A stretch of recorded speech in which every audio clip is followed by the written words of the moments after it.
കണ്ണൂർ ഉളിക്കൽ വയത്തൂർ പാലത്തിൽ ശക്തമായ കുത്തൊഴുക്കിൽ വാഹനം അപകടത്തിൽപ്പെട്ടു. ഓട്ടോ ടാക്സിയിലുണ്ടായിരുന്ന 3 പേർ തലനാരിഴയ്ക്കാണ് രക്ഷപ്പെട്ടത്. മണിപ്പാറ സ്വദേശികളായ ജോസ് കുഞ്ഞ, അഭിലാഷ്, അജിലേഷ് എന്നിവർ 50 മീറ്ററിലധികം പുഴയിൽ ഒഴുകിപ്പോയി. അഭിലാഷ് കണ്ണൂരിലെ സ്വകാര്യ ആശുപത്രിയിൽ ചികിത്സയിലാണ്.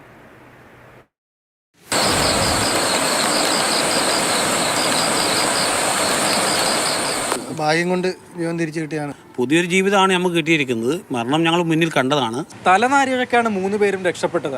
പുഴയിലെ മരത്തടികളിലും തീരത്തുള്ള മുളയിലും പിടുത്തം കിട്ടിയതിനാൽ 3 പേർക്കും തിരികെ ജീവിതത്തിലേക്ക് തിരിച്ചു കയറാൻ കഴിഞ്ഞു. സാരമായി പരിക്കുള്ള അഭിലാഷ് കണ്ണൂർ സ്വകാര്യ ആശുപത്രിയിൽ ചികിത്സയിലാണ്. ബാക്കി 2 പേർക്കും, ജോസ് കുഞ്ഞിനും അജിലേഷിനും അത്ര പരിക്കുകളില്ല. പുലർച്ചെ 3:30യോടെയാണ് അപകടമുണ്ടായത്. അഭിലാഷിനെ പരിയാരം മെഡിക്കൽ കോളേജ് ആശുപത്രിയിൽ കാണിച്ച് തിരിച്ചു പോകുന്നതിനിടെയാണ് ഈ അപകടം സംഭവിക്കുന്നത്. വാഹനം ഇതുവരെയും കണ്ടെത്താൻ കഴിഞ്ഞിട്ടില്ല. വർഷങ്ങളായിട്ട് നമുക്ക് ഇപ്പോഴായിട്ട് പരിചയമുള്ളതാണ്. പക്ഷേ ഒന്നെങ്കിൽ മലയ്ക്ക് പോർഷനിൽ, കർണാടക പോർഷനിൽ എവിടെയെങ്കിലും ഉരുള് പൊട്ടിയിട്ടുണ്ട്. അല്ലെങ്കിൽ അത്രയും വെള്ളം സാധാരണഗതിയിൽ അങ്ങനെ വരാൻ സാധ്യതയില്ല.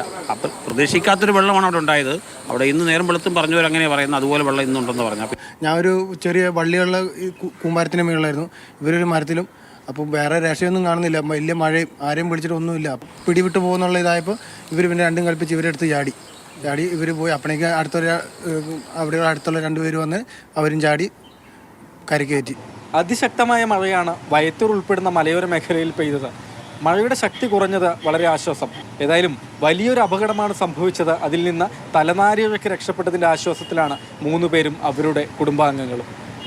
അരുൺ കിഷോറിനൊപ്പം രാഹുൽ KV, മാതൃഭൂമി ന്യൂസ്, കണ്ണൂർ.